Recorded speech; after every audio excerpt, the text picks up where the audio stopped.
मुख्यमंत्री पुष्कर सिंह धामी हरिद्वार पहुंचे, जहां उन्होंने उत्तराखंड आयुर्वेदिक यूनिवर्सिटी आयोजित पशु एवं चिकित्सा आयुर्वेदिक संगोष्ठी में बतौर मुख्य अतिथि शिरकत की।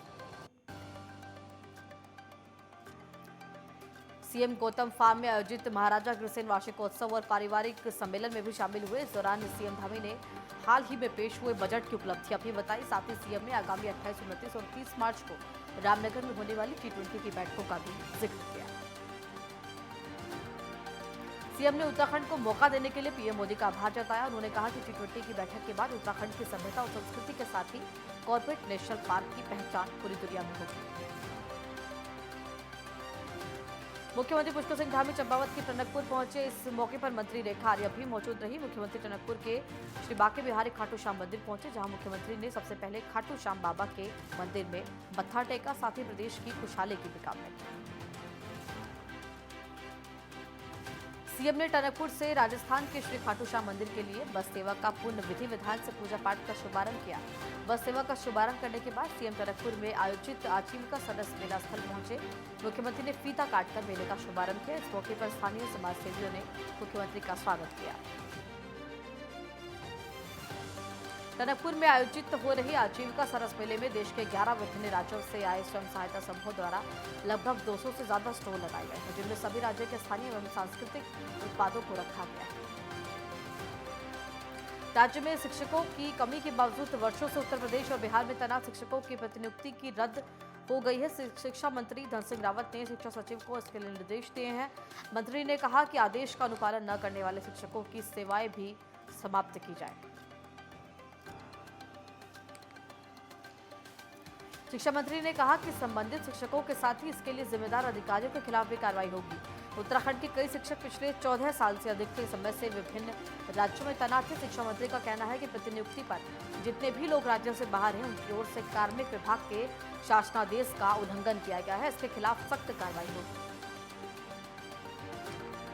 मुख्यमंत्री मनोहर लाल ने हरियाणा विधानसभा के चल रहे बजट सत्र के दौरान विधायक अभय सिंह चौटाला के असंसदीय व्यवहार पर प्रतिक्रिया देते हुए कहा कि अध्यक्ष का सम्मान करना हर सदस्य का परम कर्तव्य है। मुख्यमंत्री ने कहा कि माननीय अध्यक्ष से किसी भी प्रकार से बहस करना सदन की गरिमा के खिलाफ है। मुख्यमंत्री ने कहा कि सदन में प्रत्येक सदस्य को अध्यक्ष के समक्ष अपनी बात रखने का समान अधिकार है। हालांकि अध्यक्ष के साथ बहस या किसी भी प्रकार का दुर्व्यवहार निश्चित रूप से किसी भी सदस्य से अपेक्षित नहीं है और इस प्रकार के व्यवहार के लिए सख्त संज्ञान लिया जाएगा। हरियाणा के मुख्यमंत्री मनोहर लाल ने कहा कि हरियाणा लोक सेवा आयोग एक स्वायत्त संस्था है। अधिकारियों और कर्मचारियों की भर्ती करने की प्रक्रिया संस्था अपने स्तर पर ही तय करती है। इसमें सरकार का किसी प्रकार का कोई दखल नहीं है। मुख्यमंत्री ने कहा कि यदि HPSC की ओर से भर्ती प्रक्रिया में किसी प्रकार की पारदर्शिता से संबंधित कोई बात आती है तो राज्य सरकार HPSC को आदेश दे सकती है, लेकिन भर्ती प्रक्रिया से संबंधित सरकार किसी प्रकार का हस्तक्षेप नहीं कर सकती है।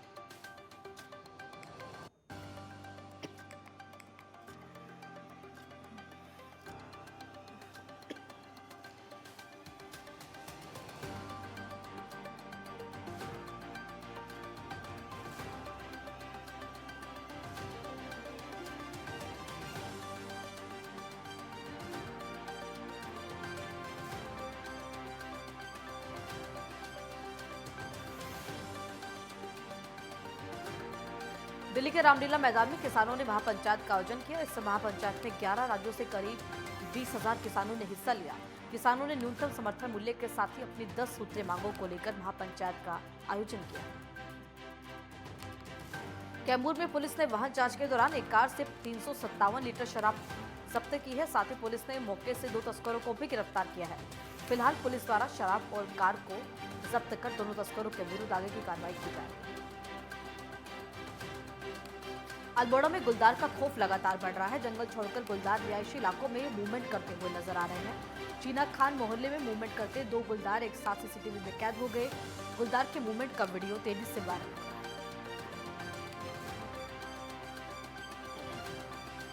बांदा में ग्रामीणों ने मोरंग खदान में 2 पोकलैंड मशीनों में आग लगा दी।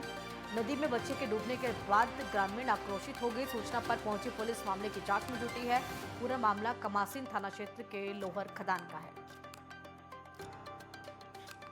पीलीभीत में सहकारी चुनाव को लेकर दो पक्ष आपस में भिड़ गए। मारपीट के दौरान पत्थरबाजी भी की गई। दोनों से लगभग आधा दर्जन लोग घायल हो गए। वहीं ड्यूटी पर तैनात सब इंस्पेक्टर ने मामले को शांत कराने के लिए फायरिंग भी की, लेकिन भीड़ ने पुलिसकर्मियों पर ही हमला कर दिया। चित्रकूट में दोस्तों के साथ नदी में नहाने गए छात्र की डूबने से मौत हो गई। इसी दौरान घटना के बाद परिजनों में कोहराम मच गया। वहीं इस मामले में ग्रामीण ने थाने में 5 लोगों के विरुद्ध केस दर्ज कराया। फिलहाल पुलिस मामले की जांच कर रही है। कांग्रेस पार्टी द्वारा अमित गुप्ता को मसूरी शहर कांग्रेस का अध्यक्ष नियुक्त किया गया है। इसको लेकर मसूरी कांग्रेस भवन में कांग्रेस कार्यकर्ताओं द्वारा कार्यक्रम आयोजित किया गया और अमित गुप्ता का स्वागत हुआ।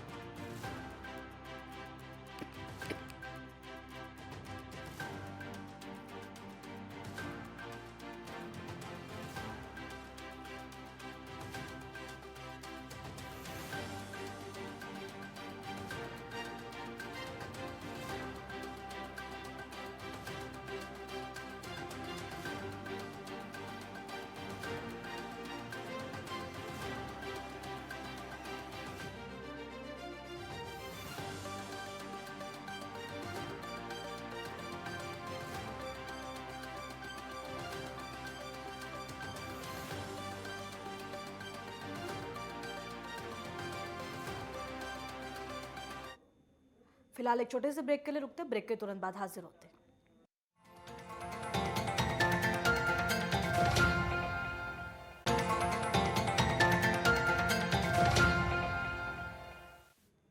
और चलिए रुक संगम एक्सप्रेस का करते हैं। गढ़वाल कमिश्नर ने यात्रा व्यवस्थाओं की जानकारी देते हुए बताया कि चारधाम यात्रा के शुरू होने से पहले सभी व्यवस्थाएं समय से चाक चौबंद की जा रही हैं। चारधाम यात्रा मार्गों के साथ पैदल मार्ग को भी दुरुस्त किया जा रहा है। वहीं यात्रा मार्गों पर पेयजल और शौचालय की व्यवस्था भी की गई है।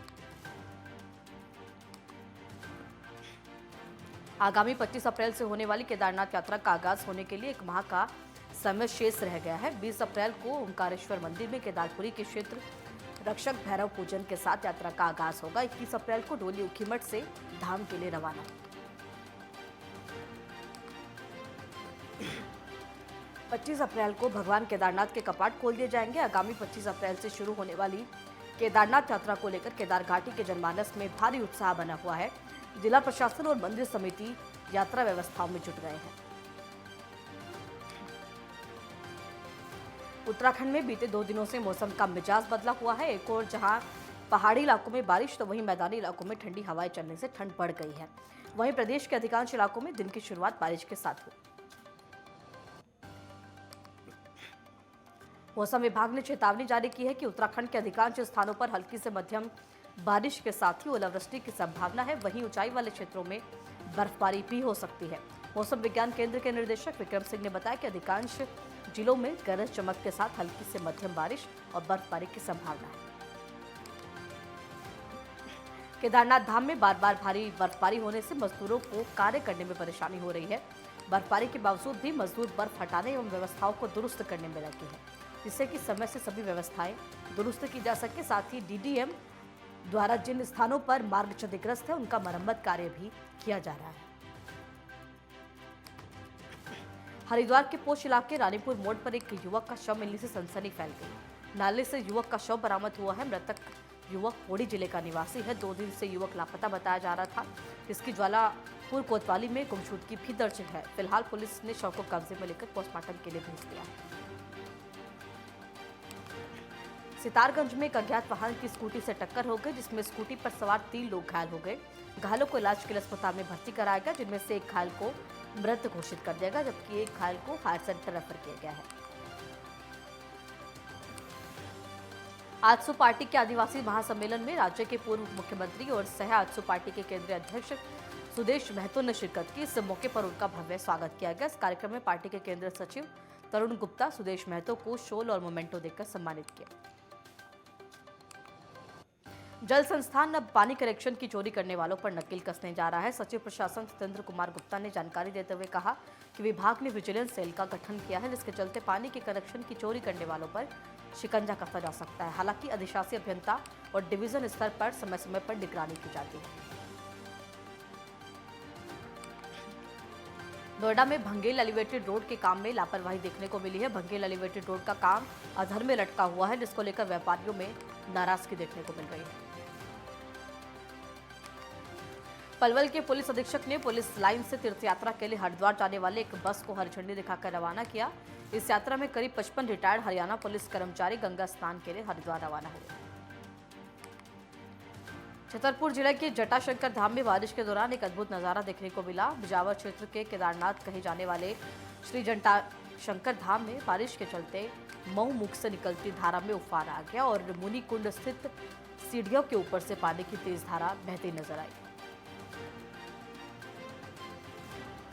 पानीपत के समालखा में शक्ति प्रदर्शन कार्यक्रम के बहाने बीजेपी ने 2024 में होने जा रहे लोकसभा और विधानसभा चुनाव को लेकर कमर कस ली है। जेपी नड्डा समेत सीएम मनोहर लाल और तमाम दिग्गज नेताओं ने कार्यकर्ताओं के साथ मीटिंग कर जीत का मंत्र दिया।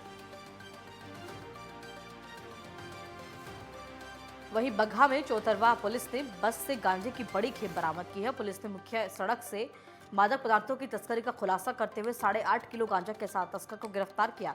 जब्त गांजे की कीमत अंतर्राष्ट्रीय बाजार में लाखों में आकी जा रही है। फिलहाल पुलिस गिरफ्तार तस्कर की निशानदेही पर छापेमारी कर रही है। पंजाब में अमृतपाल के साथियों को हिरासत में लिए जाने की खबरों के बीच हरियाणा पुलिस भी अलर्ट हो चुकी है। हरियाणा पंजाब बॉर्डर पर लगातार दूसरे दिन भी पुलिस का कड़ा पहरा दिखाई दिया, जहां पर हर आने जाने वाले वाहन पर पुलिस की पैनी निगाह है। बिलासपुर जिले में फिर से कोरोना से एक महिला की मृत्यु हो गई। उसका 21 वर्षीय बेटा भी कोरोना से संक्रमित है, जिसका निजी अस्पताल में उपचार चल रहा है।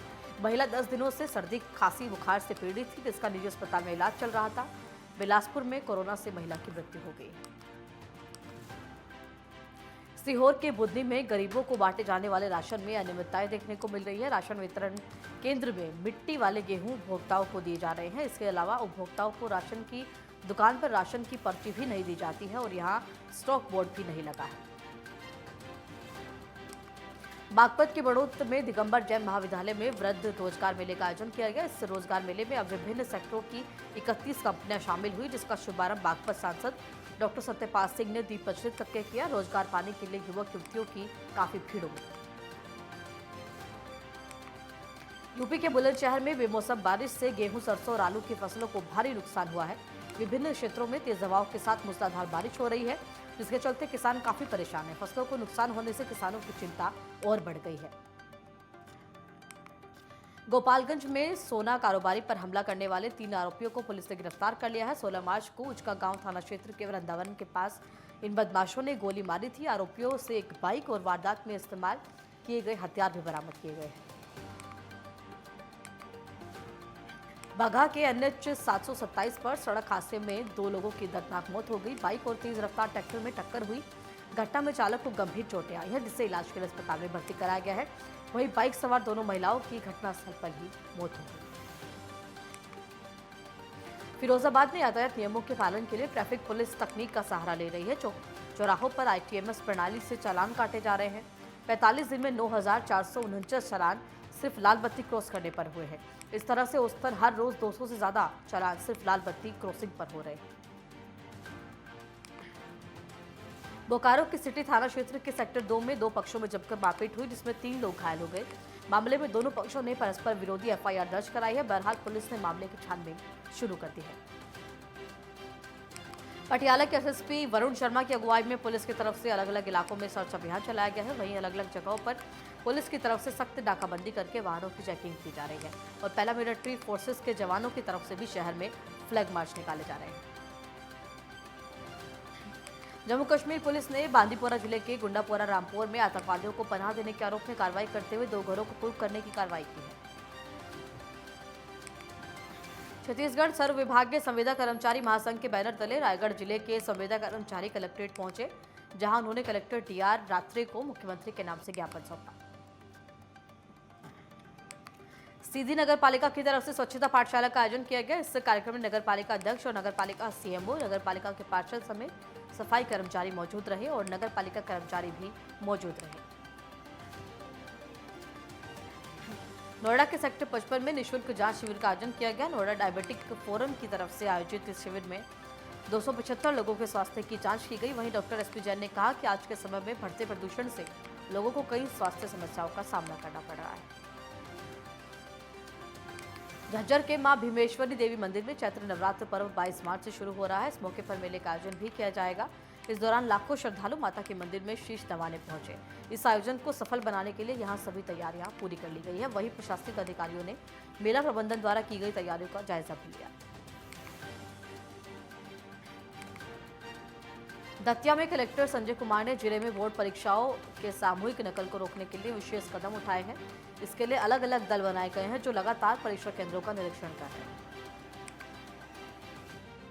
ग्वालियर हजीरा पुलिस ने स्मैक के साथ तस्कर आशीष तोमर को गिरफ्तार किया है। पुलिस ने गिरफ्तार तस्कर के खिलाफ नारकोटिक्स अधिनियम की धाराओं के तहत मुकदमा दर्ज किया है। पुलिस को ये सफलता मुखबिर के आधार पर मिली।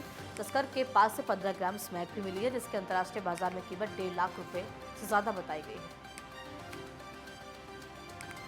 पुणे में पुरानी पेंशन लागू करने के लिए सरकारी कर्मचारी लगातार 7वें दिन भी हड़ताल पर है। पुणे जिले के इंदापुर और बारामती में कर्मचारियों ने आक्रामक रुख अपनाते हुए सरकार के खिलाफ आंदोलन किया है। इस दौरान प्रदर्शनकारियों ने सरकार विरोधी नारेबाजी भी की और पुरानी पेंशन को बहाल करने की मांग की। भिंड जिले में पुलिस का रेत माफियाओं के खिलाफ अभियान जारी है। अपने इस अभियान के तहत पुलिस ने कार्रवाई करते हुए एक रेत से भरे हुए ट्रक को जब्त किया है। पुलिस की कार्रवाई में ट्रैक्टर चालक फरार होने में कामयाब रहा। पुलिस ने इस मामले में मामला दर्ज कर कार्रवाई शुरू कर दी। ग्वालियर में केंद्रीय मंत्री नरेंद्र तोमर की पहल पर उनके बेटे देवेंद्र सिंह तोमर ने एक नई पहल शुरू की है। मध्य प्रदेश के एमपी स्टेट ट्रेडिशनल लाठी स्पोर्ट्स टेक्निकल सेमिनार का आयोजन किया जा रहा है। इस संबंध में एमपी स्टेट ट्रेडिशनल लाठी स्पोर्ट्स सेमिनार के प्रदेश अध्यक्ष देवेंद्र सिंह तोमर ने प्रेस वार्ता की। प्रदेश के सीएम पुष्कर सिंह धामी के निर्देश पर प्रशासन ने हाकम सिंह समेत नकल माफियाओं की संपत्ति जब्त करने की कार्रवाई शुरू कर दी है। इसके तहत यूके SSSC परीक्षा घोटाले के मास्टरमाइंड हाकम सिंह की संपत्ति को कुर्क किया गया। इंदौर के सुपर कॉरिडोर पर महाराष्ट्र के ट्रक को रोककर तोड़फोड़ करने वाले 4 आरोपियों को पुलिस ने 24 घंटे में गिरफ्तार कर लिया है। तो वहीं नशे में धुत होने के बाद इस वारदात को अंजाम देना बताया जा रहा है। फिलहाल पुलिस पूछताछ में जुटी हुई है।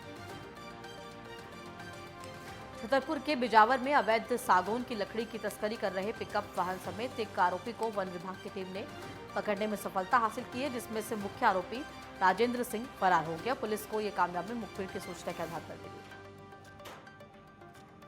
दिल्ली की कापसहेड़ा थाना पुलिस ने 24 घंटे के अंदर हत्या का प्रयास करने वाले एक आरोपी को गिरफ्तार कर लिया है। पुलिस ने अपराधी से पिस्टल और एक कार भी बरामद की है, जबकि इस मामले में अन्य आरोपी फरार चल रहे हैं, जिनकी तलाश की जा रही है। बताया जा रहा है कि मामले में शामिल आरोपियों का पूर्व का आपराधिक इतिहास भी रहा है।